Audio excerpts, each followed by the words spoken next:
Құрметті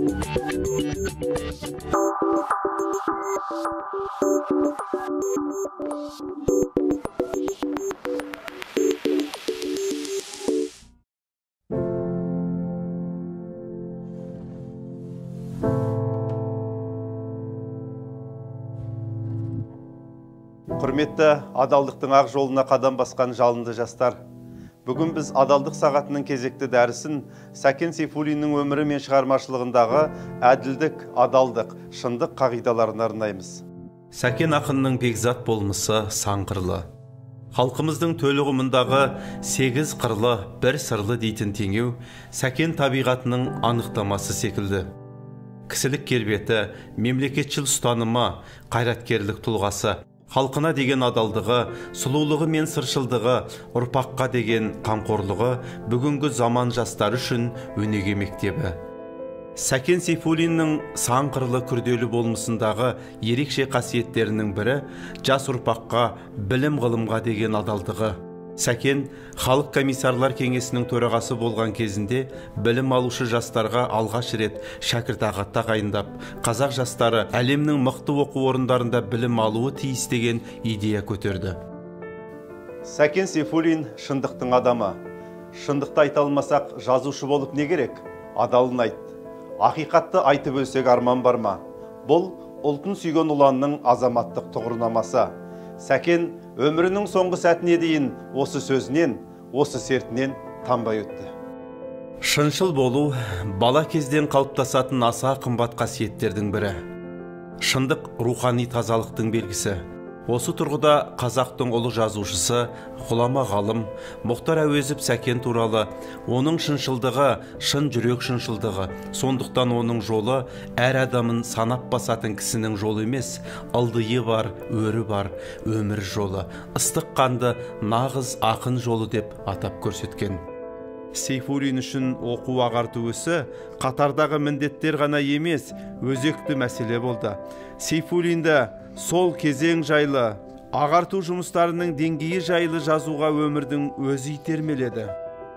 Ғылым таппай мақтанба, орын таппай баптанба деген абай ғибратын жалғастыра білген Сәкен атамыз қазақ ұлтының білім сапасының жоғарғы болғанын қалады. Енді бір 20 жылдың ішінде қазақ өнерлі халықтардың қатарына кіруі керек. Қазаққа оқу бұрын бір мәрте керек болса, енді 1000 мәрте керек. Оқусыз қазақтың болашағы күні қараңғы. Бұл Саңғылақ Сәкеннің қазақ жастарына деген аманатының бірі болатын. Сәкеннің публицистикалық шығармаларының дені халық ағарту мәселесіне арналған. 1921-1925 жылдарда жазылған мақалаларының жалпы рухы, әсіресе аттарының өзі көп жайды аңғартады. Әр қазақтың жадында оқу болсын, зор міндет, барлық күш оқуға, оқушы жастарға үлгі. 2000 Орынборда қазақ арасында сауатсыздықты жою, жас азамат әскери мектепке даярлан, тағда басқа мақалаларын айтуға болады. Сәкен Сейфуллин өзінің іс-әрекеті арқылы, жазған шығармалары арқылы отан алдында, ата-анаңның алдында, ұрпақ алдында адал болуға шақырды.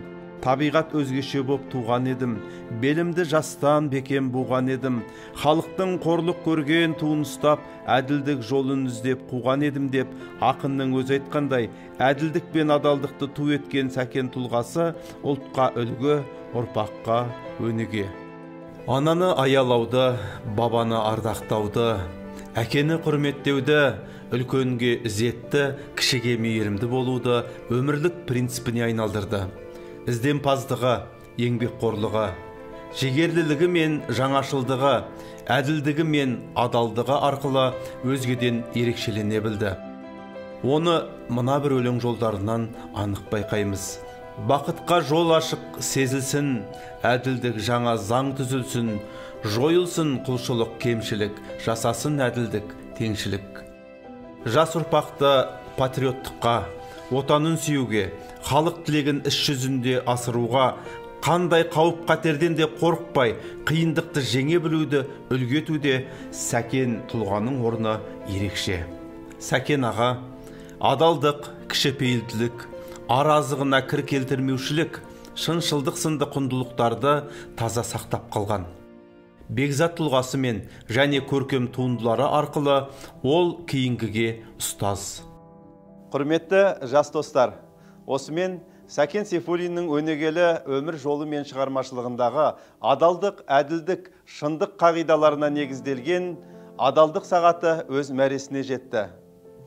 Сәкен армандаған, Сәкен сенім артқан, адалдықты ту еткен, ақиқаттың алдаспанын жарқылдатқан қазақ жастарына ақ жол тілейміз.